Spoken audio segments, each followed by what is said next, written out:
Yeah, there you go. Good afternoon, everybody. Thanks for being here. Today we have the mayor, Ben Walsh, here today with us as well, and Dr. Gupta. She's going to give out some Thanksgiving recipes. But let's go through the data. It's a busy day. We'll go through everything that we know, and certainly there's still some things that we need clarification on from earlier today. But no new deaths over the last 24 hours, so we're pleased with that. Looking at tests, we received 7,766 tests back. Our 7-day average is at 3.6%, and the 7-day average has really gone from pressing 4% down to 3.6%. So certainly starting to stabilize, and we need to keep it going that way. Hospitalizations, 107, that's up 5 from yesterday. Certainly those who've questioned the impact of this virus certainly should not any longer. Their talking point was always it's about the hospital beds, it's about the ICU beds.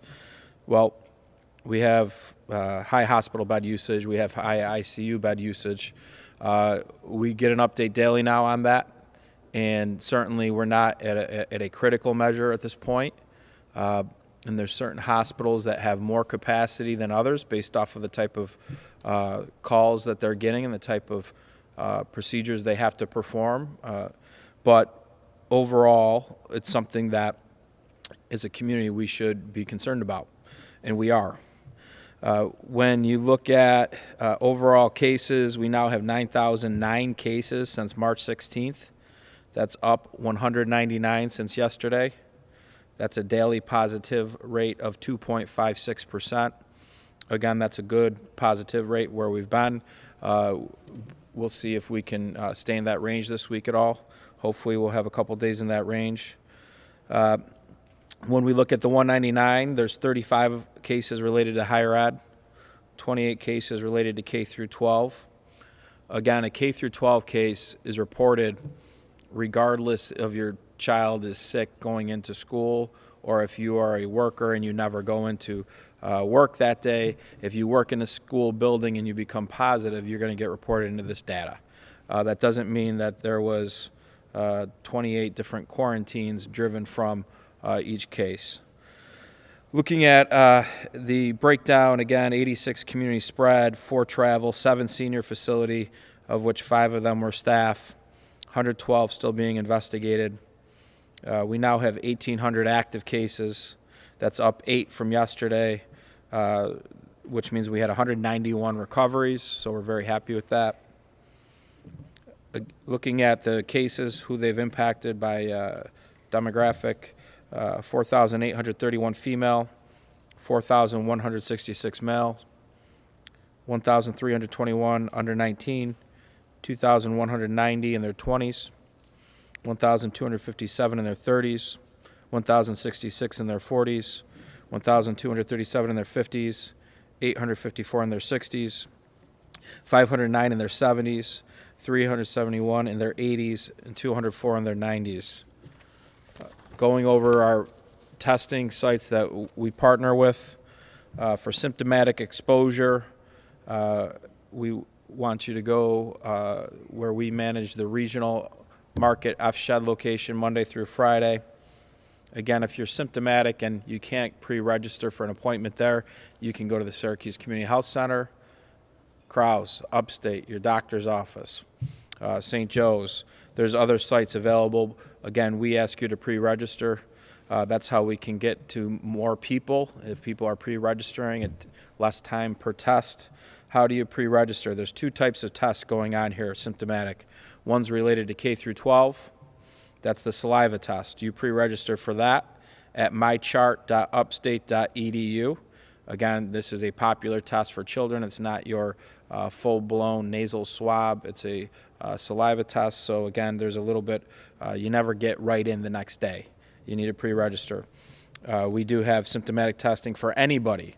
Also there through Cayuga Medical with our partnership there in Essentia Health. I want to thank them again for their partnership. Ongov.net/Cayuga Medical. Pre-register for an appointment. Again, that's Monday through Friday, 9 to 1. If you're asymptomatic, we don't test there. You can pre-register over at the On Center. For those of you who came here today, you can see it in action at the On Center, covid19.ongov.net, 9 to 4, Monday through Friday, 10 to 2 on weekends. This is for asymptomatic testing, and it is a rapid test. We have over 480 of them being done here today. Yellow zone school testing, we're almost done with this for this week. This essentially what we found with all of our school districts that were in the yellow zone. We've been doing the 20% school testing, essentially because of the low positivity rates. These districts are testing out of yellow zone school testing moving forward. Today, we were at Corcoran High School, H.W. Smith, Salem Hyde, Syracuse Latin. I know we might have a couple students from there here today. Van Dyne, Elmcrest, Henniger, ITC, Lincoln Middle, Oasis, Liverpool Elementary, Morgan Road Elementary, Liverpool High School, North Syracuse Junior High. To give you an idea, that we did 1,690 tests today in those schools. We had 5 positives. I'm good at math, but I'm guessing that's about a 0.025, 0.02% positivity rate in the schools. Again, very safe for them, much lower than the positivity rate in the community. Again, part of our response to what we're seeing is getting the school-based testing so we keep our schools open. Now it's getting into the communities that are seeing pressure with positivity rates. The positivity rate, think about this. If we're just testing sick people, you're always going to have an elevated positivity rate. So to get an idea of where the rate is in the community, especially if we're being held to a zone standard, we need to get out into the zip codes, into the community, and we need to test anybody who lives in these areas so we get a true sense of where the rate is in the community, not just the 10 people who have COVID symptoms. When you look at that, we are now going to be this week testing in partnership with the City of Syracuse and the mayor at 13204 zip code Hamilton Street Boys and Girls Club, 201 Hamilton Street. This will be Tuesday and Wednesday, 10 to 4. And the second location in partnership with Mayor Walsh and his team, the 13208 zip code McChesney Park, 2308 Grant Boulevard.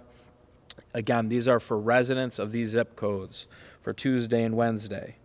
On Wednesday, November 25th, we have 2 sites in the suburbs. Fayetteville Village Hall in the village of Fayetteville in the town of Manlius for zip codes 13066, 13104, 10 to 4. Again, asymptomatic testing for a rapid test.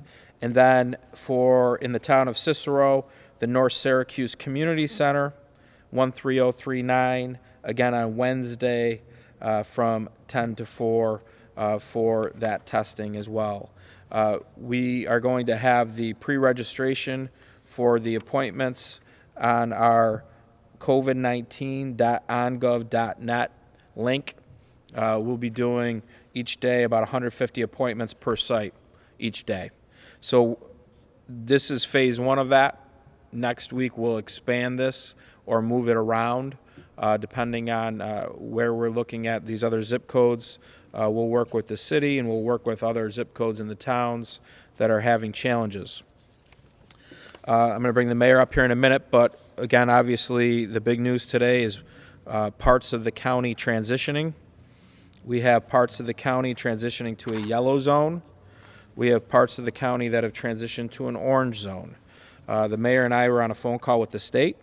Certainly, in my opinion, we wish we had a couple more days of data before we had this transition. We think the testing that will be done over the next few days will give us a clearer picture of what this looks like, but that is what it is at this point. So we're going to move forward, and we're going to work to stabilize the spread in the community and lower the spread to get us out of an orange zone and then eventually out of a yellow zone. So what does an orange zone mean? An orange zone, and again, let's see here, there's parts of the city that is in an orange zone, and we'll go over this with the mayor too. And then there's parts of Linkcourt, the town of Linkcourt in Salina, parts of DeWitt, which looks to be Jamesville, and then I believe it goes into Solvay as well. So in an orange zone, worship, 33% capacity, 25 people maximum. Mass gatherings, 10 people maximum, indoor and outdoor. Essentially, gyms and personal care are closed. Outdoor dining only, 4-person maximum per table. That outdoor dining is, hopefully we can get some of it over the next few weeks, but certainly weather will determine that. Schools go remote for 4 days and then can reopen. And I know the mayor will talk about the city school district, but we'll talk to the Linkcourt School District superintendent today to figure out what they want to do. But essentially, Wednesday, schools shut down anyway. So Wednesday, Thursday, Friday, Saturday, Sunday is more than 4 days. Hopefully we're testing in Linkcourt on Monday, and the kids are going back to school. The districts that are moving to a yellow zone, it looks like we're going to have parts of the CNS. The other parts of CNS, looks like we're going to have parts of West Genesee.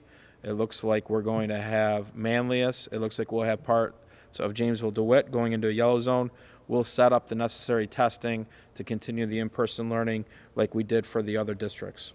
At this time, I'll ask the mayor to come up and say a few words. Mayor?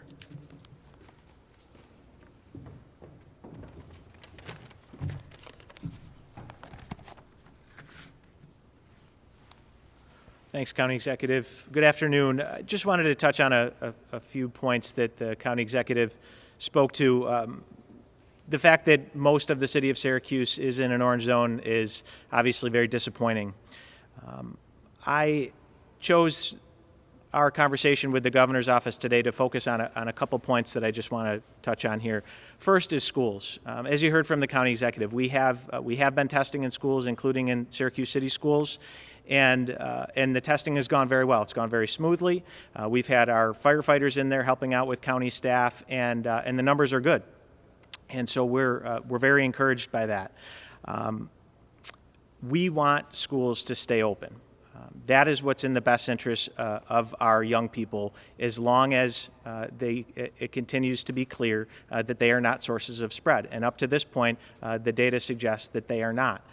It's in the best health interest of our kids, and certainly in the best educational interest for those families that choose to send their kids. So I've made it clear to the governor's office and to the superintendent that we're going to do everything within our power to keep our schools open.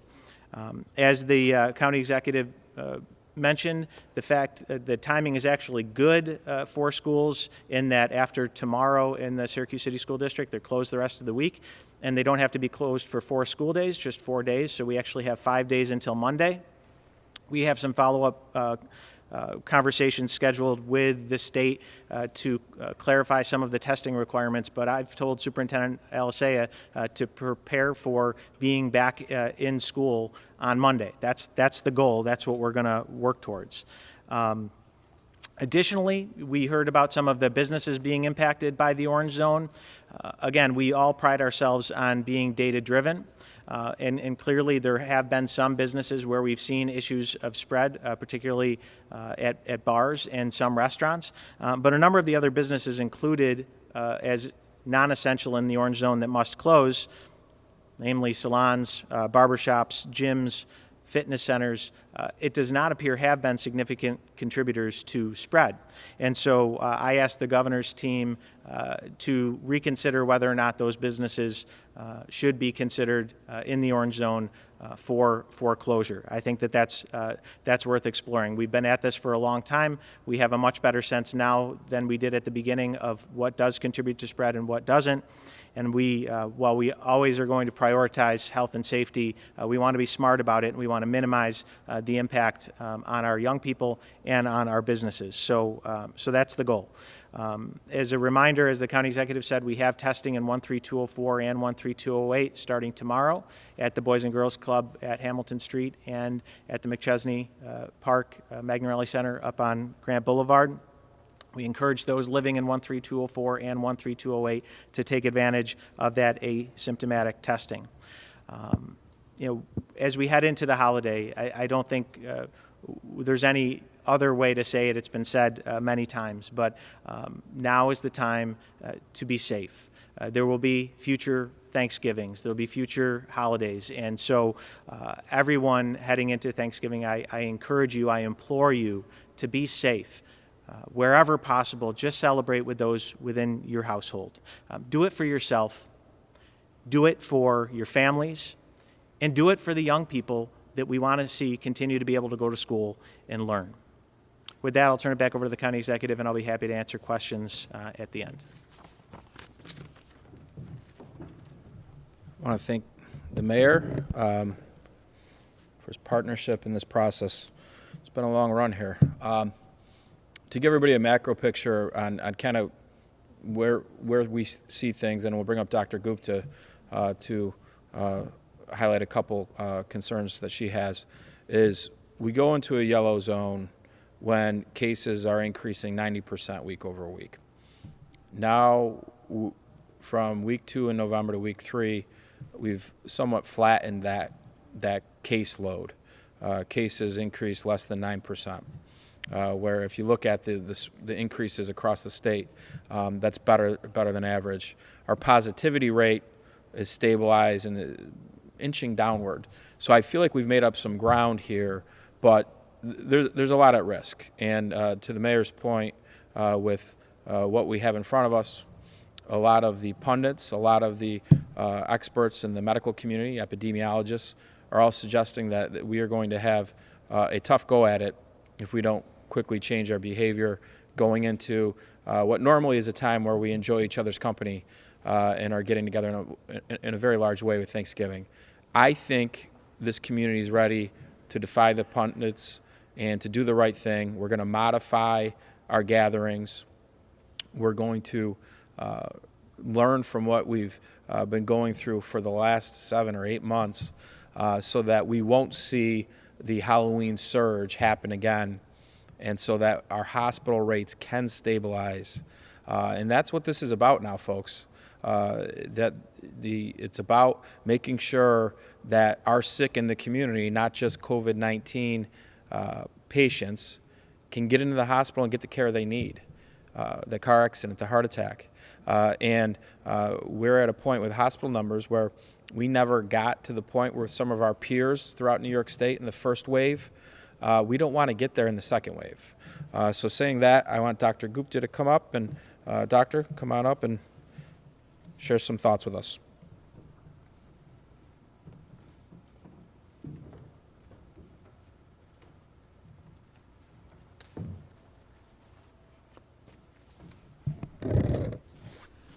Good afternoon. I'm here today to highlight some of those concerns which County Executive has continued to bring in front of you for last several months. I have been here periodically, and also Mayor has raised great concerns about that. Data speaks the volume, right? We know that I used to looking at those numbers from 19 to 20 to 30, then they became 50. Now we are in 200 and more, hovering more and more. And that shows that how many more cases we have in our community, which is sort of reflective of the rest of the country too. Data does not lie. We had less numbers because of people's efforts by participating in taking care of themselves, staying home when they were sick, wearing masks, and going for testing and making sure follow our isolation and quarantine. However, there is a COVID fatigue, which you have heard. County Executive talked about that also in the past. Yes, but the virus, of course, is not fatigued. This is an enemy which is out there, which we can't see it. It can come and get us at anywhere, so we really have to watch out. The only protection we have at this point is us. And I have said it several times, like if you're sick, stay home. If you are, and when you're going out, make sure you wear your mask. And also frequent hand washing. I think it's very important, and use of hand sanitizer. As we go into the holiday season, more and more the concerns become more significant, because those 200, do we want to go to see those numbers go backwards, down, flatten the curve, which they have been sort of staying there for a while, or depending on what people do in our community, they can go logarithmically further, escalate it and further. So a lot of it is power is in people's hand. What we looked into the Halloween parties when people they didn't have to be huge parties, small gatherings, 5 or 6 or 7 or 8 or 10.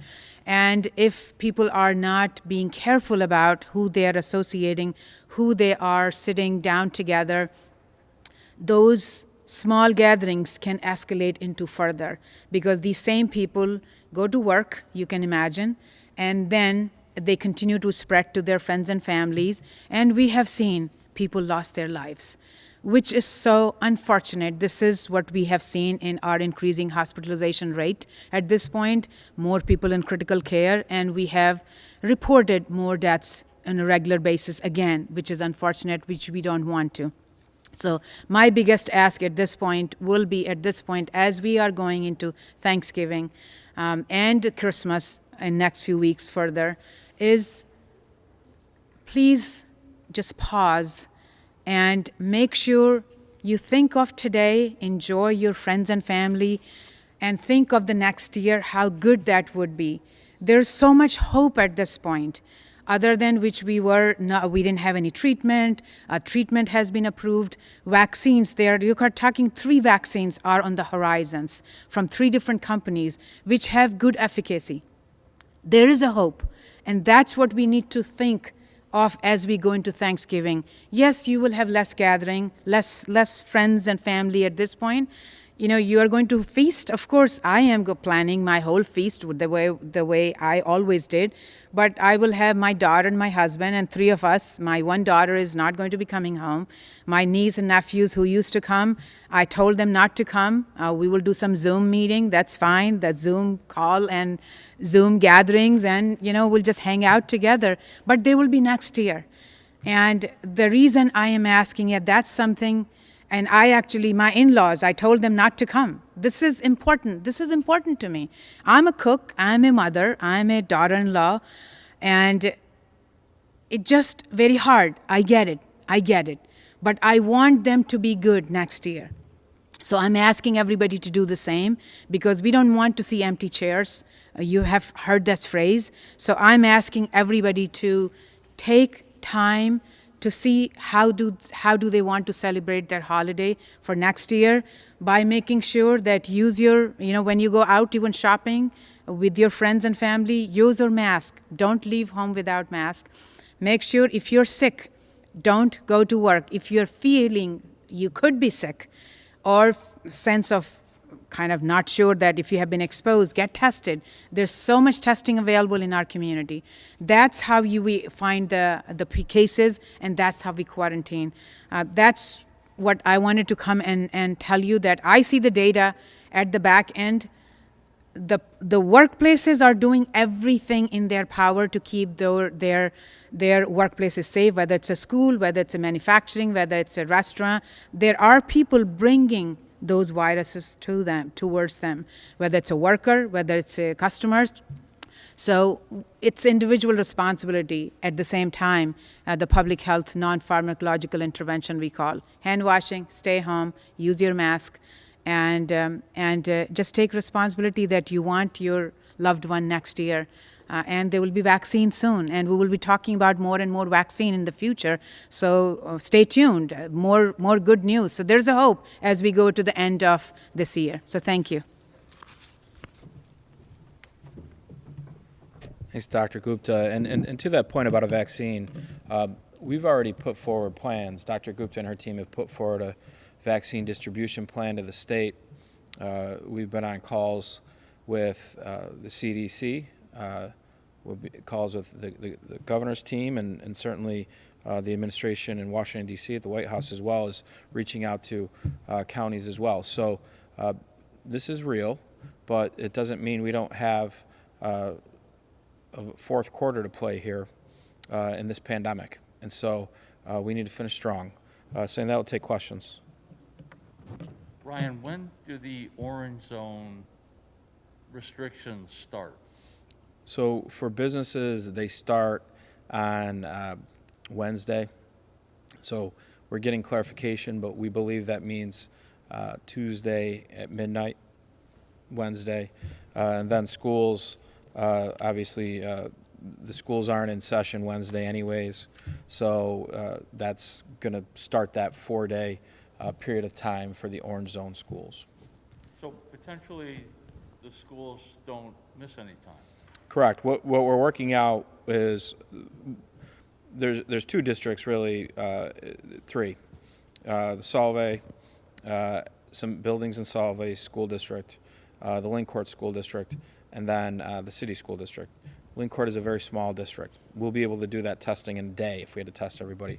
The City School District and Solvay just graduated out of the testing protocol for yellow zone.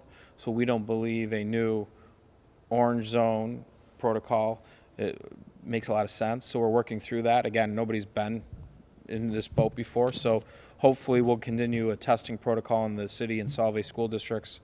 And that will be enough instead of having to test every single child going back into the building. I'm wondering if you could give us some insight into the orange map. What exactly are we looking at in terms of boundaries, zip codes, full towns or cities affected? Do you know? It's hard to, businesses are having a hard time figuring out Correct. if they fall into this. And we recognize that, and as we get more information, we'll share that. But I'll go through some zip codes that I believe are in the zone. And again, there are some clarifications that I know the mayor and I are very interested in that we're waiting on. But when we look at the orange zone zip codes, looking at 13203, 13204, 13205, 13206, I believe parts of 13207, 13208, which goes into Lincourt, 13209, which is the village of Solvay, 13210, which is the university neighborhood, and then parts of 13215, but I don't believe that's in the city part of 13215. So it gets a little murky with some of these other ones, 13224 in the city and the east side. So we're working through some of the clarifications on the map. We saw the map this morning. We had the mayor and I spoke to the DOH about it, and we've been having weekly calls with DOH going over the map. Again, the positivity rate is what they're looking at for each zip code.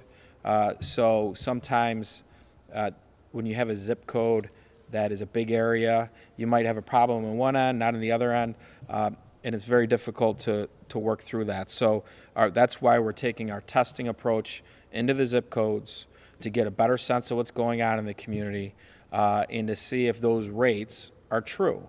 The more testing you do in those zip codes, the more you'll find out if those rates are true. And if they're true, then the zone's merited. The governor was very rejective of county data in his briefing yesterday. He says county data is irrelevant. Today, his infection rate for the orange zone is 4.99%. Do you know where the state is 4.99%? Do you agree with it? Do you disagree with it? Or is it just a dated number? It's just a number at this point, so I'll agree with it. That number won't be there in a week from now. I don't know if it'll be 4.88%, Andrew, or whatnot. But once you do more testing in there, it moves the numbers. Look at our 7-day average. It's going down. When you look at even the yellow zone numbers after a week, I think it started in the sixes, high sixes. Now it's down to the low fives, maybe. So the more and more testing you can do, you get a better, really a better idea on where those numbers are in the community. But I think a couple things. There's whether the rates are driving the zones, right? The 200 cases a day is what's driving the hospital numbers. So the zones are the economic side. The daily cases are the medical infrastructure side. So we can't preserve all of our medical infrastructure in the long term if we don't do something with the daily cases. So that's where hopefully some of the mitigation, that's where people listening to what Dr. Gupta has to say related to modifying some of their behavior now, that we'll catch up with that. And then those numbers will go down. And as those numbers go down and testing goes up, then some of the restrictions go away. And that needs to be our focus, is that we have a role to play, and if we all play it, some of these things will iron themselves out and will be quickly in zones and out of zones. If we don't listen to Dr. Gupta's advice and others, then this might be a longer process. And then that limits some of the things that we like. We all worked very hard to have an economy open that was growing, unemployment rate dropping. We got a lot at stake here. With some of those transitions in the county, what specifically are the new areas that are now in the yellow zone? Manlius, Cicero, we talked about those last week, that those were borderline yellow zones. Parts of Camillus in the Fairmount area, parts of DeWitt in the Jamesville area. And so you got east, you got north, and you got a little bit west. So that's the entirety of Manlius, but only parts of the... It looks like it doesn't have all DeWitt, but a chunk of it, and all Manlius, and all Cicero, and parts of Camillus, and a little bit of Onondaga. The town of Onondaga goes through there as well. So the school testing in the orange zone, what metric, what percentage you need to test in an orange zone, and how do you determine if they meet the test out option to reopen?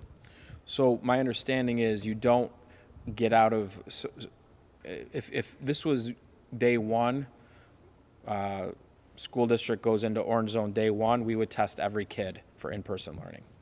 And then we would do the 25% or 20% on a weekly basis.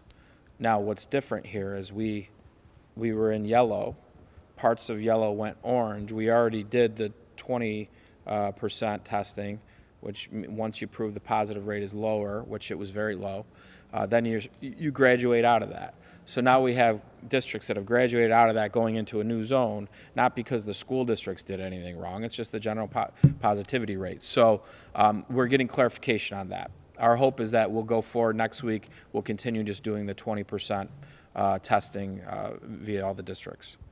I think Mayor Walsh mentioned too that you're hoping maybe to get some relief for barbershops, salons, gyms. Is there any chance that'll happen by Wednesday? I don't think we should be planning on it. I think I agree with the mayor. When you look at, when you've had 9,000 cases, you can point to a case for everything in the community, right?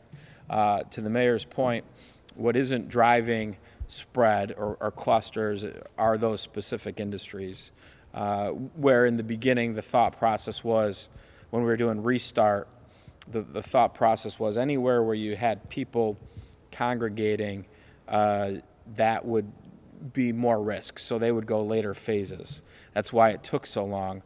What we've seen, schools, gyms, some of these other personal care, when you wear the right PPE and you do the right things, and you sanitize and you distance appropriately when you can, it's more of a controlled setting. It's actually a safer setting. So certainly I agree with the mayor that hopefully the state will look at some of the businesses that are being impacted and they can modify some of the approach or make us go test in the businesses. Let us go in the businesses and test and see what the positivity rate is. If it's less than the community themselves, treat them like schools.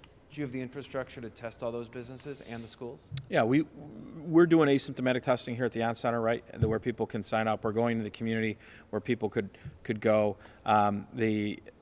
We will continue to do what we need to do to keep schools open and to keep the economy open, and certainly and give Dr. Gupta and her team the resources they need to do their job. Our team has always met the challenge, and they'll continue to meet it. How many of those rapid test kits for asymptomatic people do you have? I would have to get a number on it, but certainly we're doing over 2,000 today.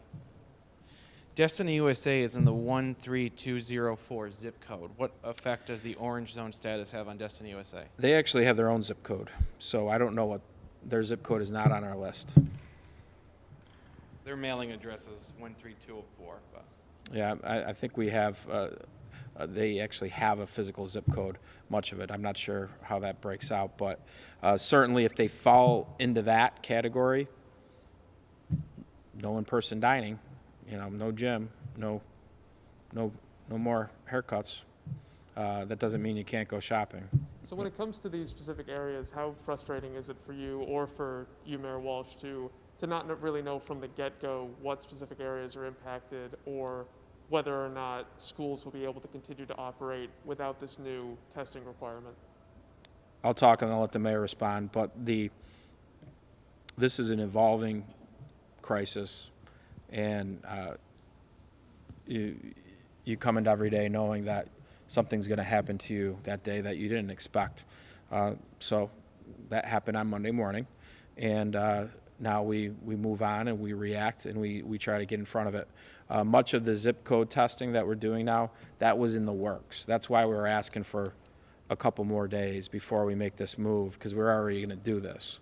And so now we move on and we work collectively to try to get ourselves out of an orange zone and then out of a yellow zone, because we know if that's happening, that means our data going down, and if the data goes down with new cases, the hospital beds will go down. Mayor, do you want to jump in on that? To the county executive's point, more time is always better, and I think that what we spent some time talking about with the state is that overall, since we've gone into yellow, we've seen improvement. It had its desired effect in that it got people's attention, and so our inclination was to try to continue down that path, and hopefully the numbers would continue to go in the same direction. However, what the state would say is that may be true, but if you look at the specific zip codes that went into orange, those numbers are still too high. And that's true. We can't debate that. The data is the data. Again, it's our hope that what we've been doing will continue to work, and eventually you will start to see those numbers go down. But until they do, our hands are somewhat tied. But again, that's why I think it's critically important that we look specifically at where we can have an impact on the numbers. Testing certainly helps, and the county's been great about pivoting and directing the testing resources where they need to be. But again, when you look at where the spread is happening, increasingly, it's happening in living rooms, it's happening in households, it's gatherings, and those are really hard to regulate. But and that's what makes this situation that we're in, what gives me hope, but also makes me incredibly frustrated, is that we actually can control our own destiny here. And at times we have, and at times we haven't. And so we have another test as a community, and we've risen to the occasion every time. But this is going to be the hardest one, because again, we're going into a season where it's all about gathering. But as Dr. Gupta said, think about how great it's going to be when we can gather safely. And it's not that far away. There is light at the end of the tunnel, but we're not there yet. So we just need to be disciplined in ourselves and do the right things. We're so close, but we're not there yet. So in the meantime, we're going to continue to try to work together. And I think what you've seen from the day one is the city, the county, and the state completely aligned in our objectives. Not always agreeing fully on everything, but continuing to work together. And you're going to continue to see that. And I think by and large, that's worked really well. Mayor, the other part of the season is, of course, the cold and the snow that we're going to start to see coming in. Is the city have any plans to do anything to help restaurants try to keep outdoor dining alive, if that's their only option, like more street closures, maybe offering heaters, anything like that? Absolutely, yeah. So a couple weeks ago, we launched our winter dining guidelines. So any business in the city should be aware of that information. If they're not, just reach out to my office. But most of the adjustments that we made in the good weather will continue on. So parklets, at least until we see a major snowfall, can continue to operate in the roadway. Sidewalk cafe seating can continue throughout the winter. We're trying to accommodate for temporary structures like bubbles, like you see in Perseverance Park right now. So we're trying to do all of that. We recently launched another grant program through the Syracuse Economic Development Corporation to provide grant funding for businesses to buy heaters, to buy other things. So the more people can be outside, the better, and we're going to do everything we can to accommodate that. Mayor, what would you say to a restaurant owner who is devastated by this news, for that matter, salon owners, gym owners, who've followed the rules, who feel that even a single few weeks without business could be the end of their business? What would you say to them today? We're devastated too. These are our neighbors. These are our relatives that are struggling to get by. It's heartbreaking. It's gut wrenching, and I get calls and texts on a daily basis from those businesses. All I can say is that we are doing everything we can to support them, to help them through this difficult time. And again, that's why we're spending so much time focusing in on the data to make sure that when we're making these incredibly difficult decisions that literally have life and death implications and implications on people's livelihoods, that we get it right. And we have learned a lot since this pandemic began, and as we continue to learn, we need to modify our approaches to minimize the impact. But always, always, we have to prioritize health and safety. But I can tell you from my experience, having been to some of these facilities, as the county executive said, our business community has adapted. Yes, we have some outliers, and unfortunately, we're all paying for the sins of those outliers, whether it be individuals or businesses, but the vast majority are doing the right thing. And I would just say continue to do that and know that you have your public servants advocating for you at every step. We've heard from a lot of sheriff's offices that they won't be actively enforcing the governor's 10-person limit on Thanksgiving. I'm wondering what you've directed the Syracuse Police Department to do. Sure. So I have directed the police department to respond to every call that comes in on violations of the executive order and, where appropriate, to cite. So a little bit of background and context. As you may recall, from the beginning of the pandemic, the role of the police department largely has been first and foremost, respond to every call. Now, the county and the health department responds to a lot of complaints. You have the state liquor authority, but SPD has responded as well. Up until recently, when we went into the yellow zone, the approach was educate and inform, because it was working. When we went into the yellow zone, as I said at the time, that was the appropriate time to revisit our enforcement strategy. And since then, we have stepped up our enforcement strategy. So again, we're working very closely with the county and the state. The county is continuing to issue citations. The state has as well. And now the city of Syracuse is. So since the yellow zone went into effect, we have cited one business, but there will be more. Again, we're trying to share the load, but this is a time when we need to hold ourselves to a higher standard, and I've delivered that message as well across city government, and we need to hold each other to a higher standard. Will police officers be responding to private homes that have more than 10 people if those people are tipped off by a neighbor? If we receive complaints on illegal gatherings at private residences, we will respond.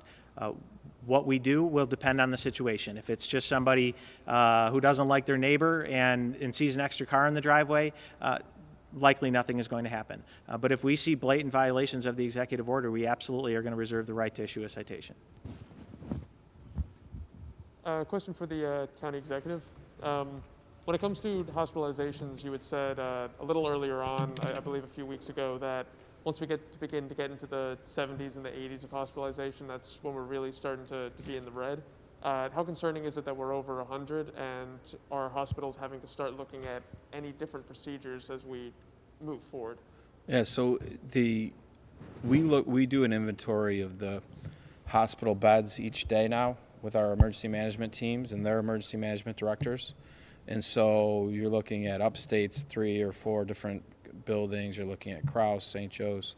Then we look at what's the capacity in the hospitals for everything. What's the ICU bed capacity? Then we look at what COVID's doing to the overall picture. And so I'll get that report later today. but certainly depending on the ICU beds, I think we had 2 hospitals that had plenty, and we had 1 hospital that was tight yesterday. And again, that's depending on what kind of trauma situation you run into, is what, different hospitals have different expertises. So this is a situation where the fact that we're having these calls, again, shows that the situation is elevated. We're in the second wave.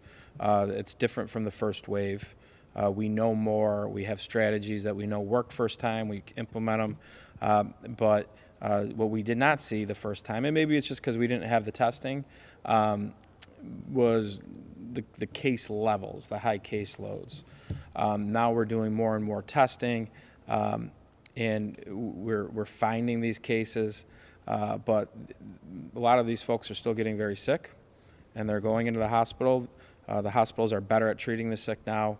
Again, 4.5 days on a regular admission, I think, but then 6 to 7 days on an ICU situation. But we're seeing these aren't small numbers in and out every day. So today, I think it was 15 new admissions with 10 discharges. And I think over the weekend, we might have had 12 and 12. So people are getting sick, and they're going in, but we have a lot of people getting better and coming out quicker. In the beginning of the pandemic, if we had this type of activity, we probably would have had a big problem because people weren't getting in and out of the hospitals that quickly. I want to clarify the school testing. You're hoping the state will allow you to continue the 20% per week in the orange zone beginning Monday? Yeah. Okay. I'm wondering, picking up on what the mayor said, we're not seeing a lot of spread in salons. Some bars and restaurants were trouble that you've continually worked toward improving. Where are we seeing these cases come from? Is it living rooms? Are people still gathering? Yeah, well, when you have 199 cases, you're going to have a little bit of everything. But when you look at trends, Dr. Gupta would tell you, because she tells me, so I can say this now and not call her up here, is that you do have a lot of living room spread. And again, these are gatherings these are normal gatherings. We all had them. We all did it in the fall. We all did it in the summertime. But as we go indoors, the virus is clever, and the virus can spread easier indoors. So these are still happening almost 4 weeks after Halloween. Sure. And these aren't parties, Andrew. This isn't the Halloween the Halloween evening where we know downtown was having very busy evenings, right? And we know there was lots of cases from downtown bars across the county, and there was households. But these are folks just getting together normally now, what they call living room spread, right? And remember, this is the other thing, is when you have cases like this, like 199 cases, even so you broke it out, maybe there was 20 or 30 household contacts in this. For all these new cases, where they're new cases, there's going to be household contacts that we're going to be reporting on all week from this, right? So that was always a part of this, is the household contacts. But it was never 20 or 30 in the first wave. It was 5, 6, 7, 8, 9. So that's why we really need to starve this virus in order to keep flat with all the pressure coming up. And if we really do a good job, we'll bend it. And then eventually we'll get to the point where our infection rate will be under 1 again, and then that will drive the positive rates down. But it sounds like some people are not getting the message that the virus can spread in a living room. Yeah, no doubt. I mean, there's some people that don't even believe it's real. Ryan, with the addition of new school districts now in the yellow zone, how many more tests is the county going to have to coordinate a week? Have you calculated that? So we're going to lose some districts because they've graduated out of the program, right? So those districts won't need testing next week. We're bringing on new ones. We have to get those. We'll have a call with those superintendents. We have to get those head counts of in-person learning with the staff and students per district. But my guess is that will be a break-even proposition.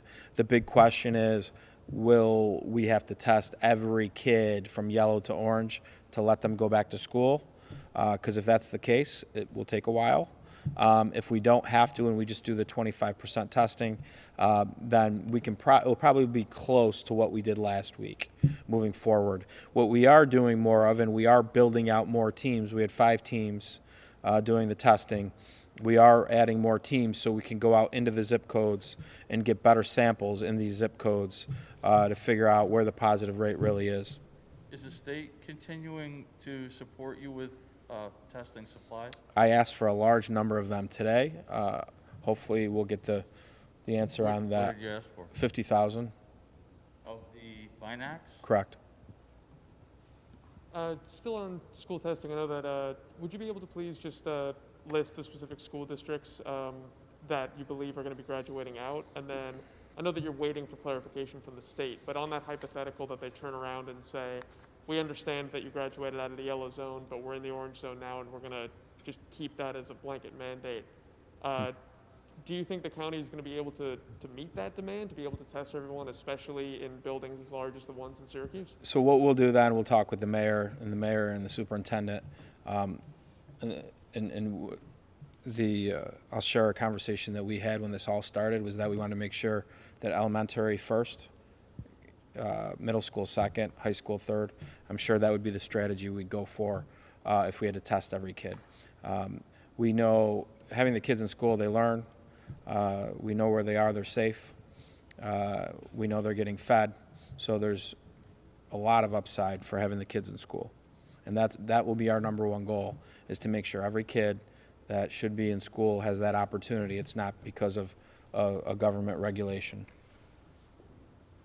And then, sorry, just would you be able to say which school district specifically you believe are graduating out? So you're going to have Liverpool out, part of Cicero North Syracuse out, but part of Cicero North Syracuse will be coming in. You'll have Baldwinsville out.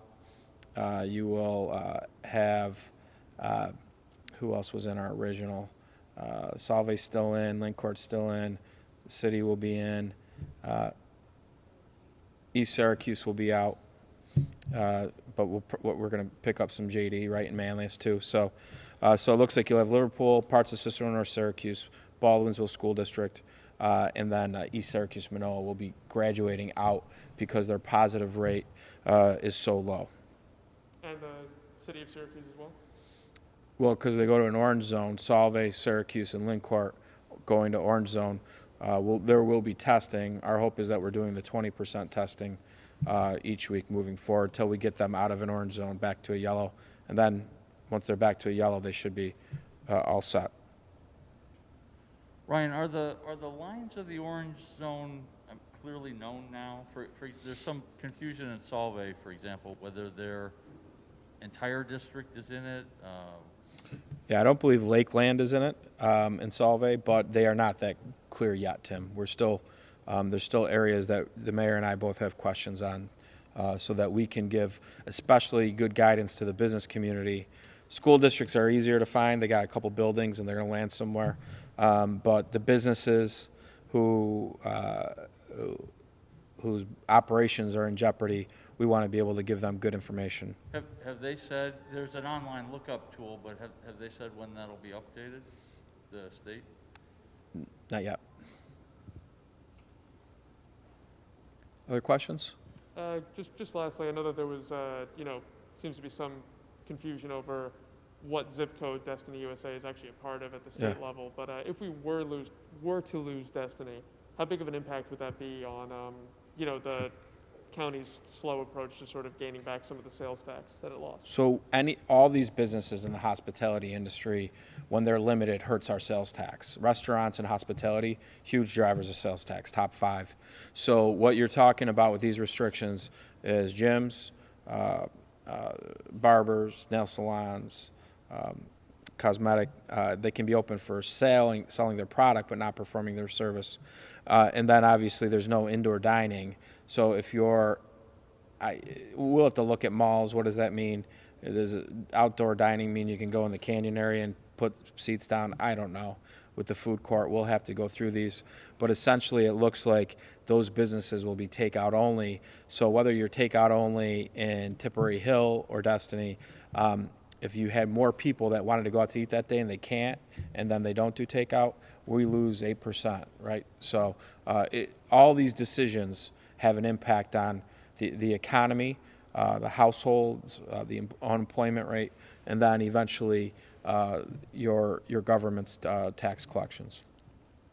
Ryan, do you have the number of hospital patients who are in the ICU? Yes. I'm sorry, I was wondering if I gave you that number. 19 in the ICU. And do you know from the Board of Elections absentee counting, have we seen any secondary cases among the many volunteers that they're observing? Is that known? I forgot what your last count was. I think we had 9 or 10. Dr. Gupta, do you want to talk about that?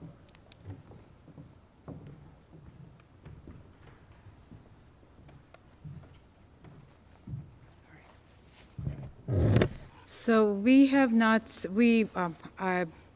at present, there's no cases among the volunteers that we are aware of.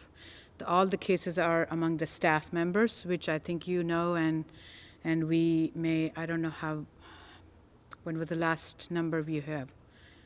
I think it was 9. So there are 10 staff members, and there is two, as of today, this morning, we don't have anybody who's reported to us from the workers, who are volunteer workers, reported to be positive. They're all being tested. I have been personally communicating with the both commissioners on a regular basis and watching over it they have done a great job in terms of communicating, and we continue to do so, and will provide the all safety guidance to them as we continue to go into their opening of operation. Was it necessary to put all the volunteers into quarantine, or only those who were in direct contact with a worker? So as Tim, in any contact investigation, right, we look for the whole detailed description, and based on the description which was provided to us by both commissioners and their staff leadership, we put all those, depending on how the tables are set up, how long exposure in each table, how the staff were distributed, based on the CDC and state guidelines. We had no way other than put everybody in the quarantine there because of the amount of time they spend within that warehouse. That was the safest bet to do, and also recommend them testing. So yes, it was very important for us to do that. For all of them? For all of them, yes, yes.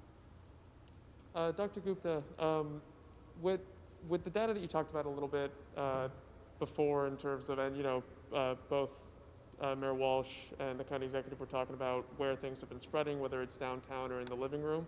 We're seeing very, very low numbers from the school testing that we've been doing. Would you be able to speak to what the medical rationale may be to still make school testing a top priority at the state level as we head into these zones? So you have to think of, from the school testing point of view, is kids and teachers, staff go to the school from the community, right? A lot of them, it's a hybrid system, so what we have not seen as of it now is that there's no secondary cases coming out from the school transmission because of the active monitoring of those. Any cases come out from the school, any school buildings, and working with their staff, with the superintendent, our team identifies the cases, their contacts, put them in quarantine, and we have been able to interrupt that cycle within the school system. However, what people do outside of that building, that is what we all are talking about, is that when you go home and when you are around people, friends and family who may have traveled from outside, who may have gone and participated in some other activities with other group of people, they are coming to your living room now, so they are bringing that virus back to you. Even though you could be the safest one, but at the same time, if you have not watched who you're associating, creating sort of your own pod, that's the word which we have been using lately quite a bit, that have your own safety bubble, then you are going to get exposed to the virus whether you want it or whether you like it or no. That's why controlling the flow of people around in your group, it's so critical. Until we have the vaccine, the only thing is in our hand is us. As I always keep on saying, is that how do we control our bubble, and how do we control who comes into our living rooms? That is very important to curb the transmission of virus. So testing in schools, part of that is because it's such a central part for a lot of community members that it's a good way Yeah. to try to catch that's Right, stop so the spread on the chain. Yeah, so you still can capture those because you are getting those community members so that they are coming and getting tested. But it's not indicative that it's happening within the school system, the transmission, right? So you have to look from the community perspective, what is happening in the community. And that's why it's so critical as we go into all these holidays that vaccine is there. It's a great hope which we have before the year ends, but the only thing which we have our best protection is our masks, our hand washing, staying home, and I cannot emphasize enough to all of us to do that, because we actually can flatten the curve and pretty much halt where the cases are and pretty much downtrend our number of cases. So people's power, that speaks the volume. Ryan, in terms of, the county enforcement of business operations, are you still having to fine some companies? Is it less? Is it more? No, so I think what you're seeing is we've had increased enforcement over the last month or so. And so SLA, State Liquor Authority, comes in. They have certain areas. Most of this is always complaint-driven, usually by people who go into these operations. The customers go in, and they're uncomfortable, and they make a complaint. Then we have certain complaints that come in. If SLA and SPD are doing these types of businesses, and we have these 50 other complaints about a corner store, a gas station or whatnot, a large retail store, then we'll go out and we'll stop by there. And certainly, I think over the weekend there was citations for sure. So that's just part of what we're doing. That's part of yellow zone, orange zone, everything moving forward. Again, when businesses follow the guidance, they have success. It's when they don't follow the guidance and the guidelines where you can see the virus transmitted easier.